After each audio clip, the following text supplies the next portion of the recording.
Keith Guidry with Percy Guidry's Hearth and Patio.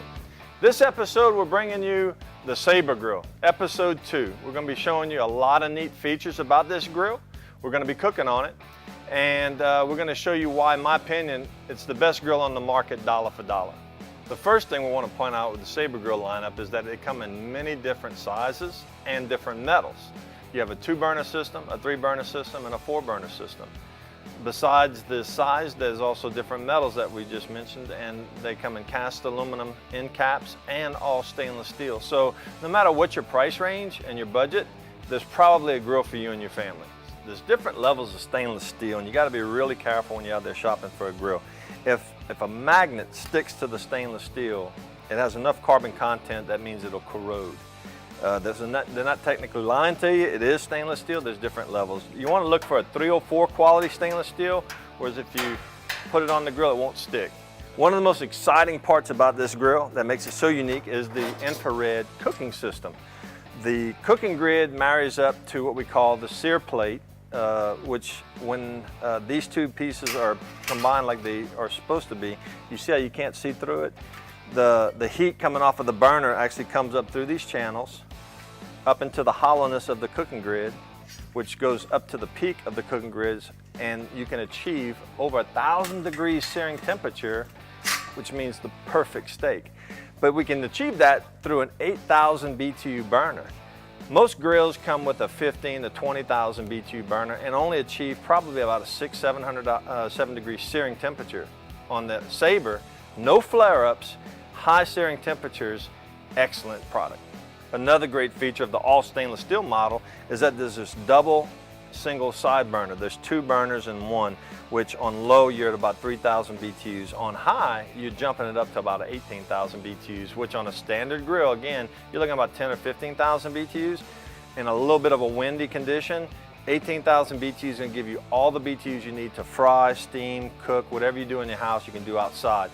And with these two cooking systems, the low BTU 8,000 burner on the main cooking system and the 18,000 BTU, what that equates to is that if you have a traditional gas grill, you'll probably drain a tank, and this grill will still have about a half a tank left because you're consuming only half of what most traditional gas grills use.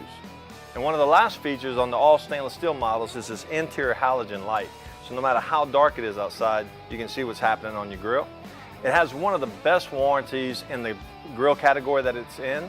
And if you go to about.com, it's ranked in the top 10 grills dollar for dollar in their category.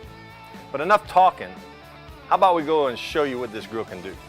Okay, so now we're at the Saber Grill. Everything is lit. We have each one of these set at different temperatures, and you can see off of the dial, this is set on low. This one's at a medium, and this one's pegged out. We're super jammed up hot right here. So when we open the lid, we got this beautiful skin-on chicken half. You notice one thing that you won't notice on most gas grills is that there's smoke, but there's no fire. And again, that's why the patented cooking searing IR cooking system doesn't allow the grease to get down to the burner. So you have this nice slow cooking chicken, no flare-ups to be worried about. And now what we're going to do is we're going to show you just how super jammed up hot this thing is. See, it says high. This is a laser temperature probe, and it basically zeroes out or errors out at 999 degrees Fahrenheit. So we're at or above 1,000 degrees Fahrenheit right here, which means that we're going to sear. So we're going to take, first of all, we're going to take this beautiful center cut pork chop, real thick cut. We're going to place this in the back over here. We're going to take these 2 beautiful non-marinated, non-seasoned filet mignons. We're going to set them right here in the middle. And this beautiful, huge monster, I think grown in the swamps of Louisiana, chicken breast. And we're going to set that right here. And we're going to sear this for about 2 minutes on each side. And we're going to come back and show you what that's going to look like. So okay, we've been cooking for about 2 minutes. We're going to take this chicken breast, nice pretty lines. We're going to do a quarter turn so we have nice crisscross. Same thing with the pork chop. We're just going to flip that and leave the singular lines. We're going to do one of these a quarter turn, and we're going to do the other one with just singular lines. So this will give us These two pieces will give us nice, pretty diamonds. We'll show you that here in a second. But 2 minutes again on this side. Okay, so again, with 2 minutes, we're gonna have some nice, pretty little diamond marks on this one. This one, we have singular lines. So we're just gonna set it up here after we sear both sides. This one should have some pretty diamonds, just like that. And this one, it's seared on both sides. So we're gonna set this up here. The reason why I'm putting it up on the warming rack, because I'm just getting it down to the done temperature. I love these marks, and if I keep it on the main cooking grid, I'm gonna distort it because I'm gonna move it around and it's gonna get all messed up. So it should take about another 10 minutes to get to the perfect doneness, which is what I like at about 125, 130. And we're gonna pull it off and we're gonna sample it here in a minute. Okay, so now we got our vegetables on. You can see how we cut them in long, thick slices. You can prepare them different ways for your grill, but I kind of like to leave them in large pieces so that whenever you're grilling them, they're easier to work with your tongs. And we just want to kind of sear them over the same high temperature as the other pieces of meat. And then we're going to go ahead and then reduce the temperature because it doesn't take long. I like to keep them to where they still have a firmness to the meat side, but that they're not too mushy. So up here you see we have the single line sear marks on this filet mignon, and right here we have the nice crisscross diamond lines. Right here we have the diamonds on this, we have singular here. And then I just want to show you real quick, because when we're searing it, the first 1/4 inch on each side is going to be cooked. If I stick this thermometer right here in the middle, I'm at 85 degrees. So that's dead raw. We're gonna get that up, we're gonna broil it. Again, I'm gonna have it up here on the warming rack because I don't wanna mess that up. That looks so pretty. We're gonna close this grill, finish cooking our vegetables, and we're gonna get that done temperature to the middle, again at 135 degrees, perfect. We're gonna take this one off. We're gonna leave this one on because it was still a little bit more on the rare side. This one's a good medium rare. And then we're gonna take a couple of these pineapple. We're just gonna kind of set them on the table. We're gonna take some of the stack of beautiful veggies. You see how the texture is still firm, but it's starting to get a little limp? That's what we're looking for. And we're gonna leave the chicken breast on there because it's still got a little bit ways to go, as well as the chicken half. We're gonna leave this one on just a little longer. We're gonna go ahead, and what I like to do is, again, like I said earlier, I don't season my searing meats beforehand. I don't marinate them straight out of the butcher paper to the grill. I use fresh cracked black pepper on both the pork and the steak. And this is fresh ground sea salt. You can see I'm putting a lot. You can put, I mean, you don't get a whole lot of salty flavor, so don't freak out.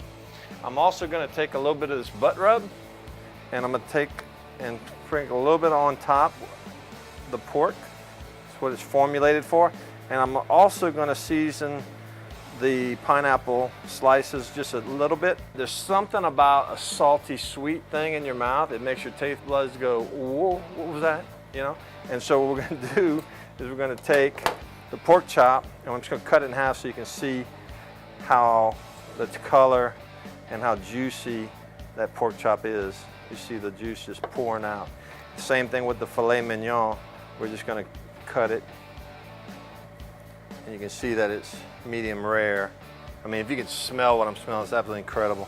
And then we're gonna take this this pineapple slice, and I'll tell you what I'm gonna do is I'm gonna take the steak, and I'm gonna take a little piece of this pork chop, maybe a little bit smaller, and we're gonna do this. We're gonna take a little piece of pork chop. Oh my. A little bite of pineapple.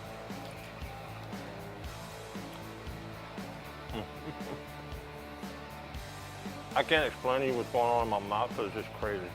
But it just goes to show you all of this, and again, no flare-ups. That's the beauty of this grill. You can put anything on here, as fatty as a chicken half, which has a lot of fat. You can put hamburgers with the 80-20 fat content. It's not gonna flare up. You can overcook food on a Saber, but you're not gonna burn it on a Saber. All right, so the last item we have on the grill is this beautiful plump chicken breast. We're gonna check the temperature inside. It's reading about 167. Chicken can be done between 165 and 170.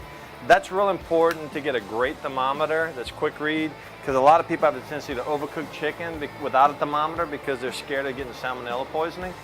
But when you take it off at the done temperature and you cut into this beautiful plump chicken, you'll see the moisture. You'll go out and buy you a thermometer right away, because this is how a chicken should look. Is all that juice that's just glistening. And when you cut into it, people normally, the first comment when I do a demo is, man, I would have left it on because I would have thought it wouldn't be cooked. And I'm telling you, thermometers will save you a lot of grief, and your food will come out perfect every time. Whether you're dealing with a beef, filet mignon, or you're dealing with chicken, or pork, whatever. So we're done. Saber did it again. So that's it. That's what the Saber's all about, and that's what, in my opinion, makes this grill so impressive. If you want to see more about it, come in person to Percy Guidry's at 6413 Johnson Street, or you can go on our website, www.percygidry.com.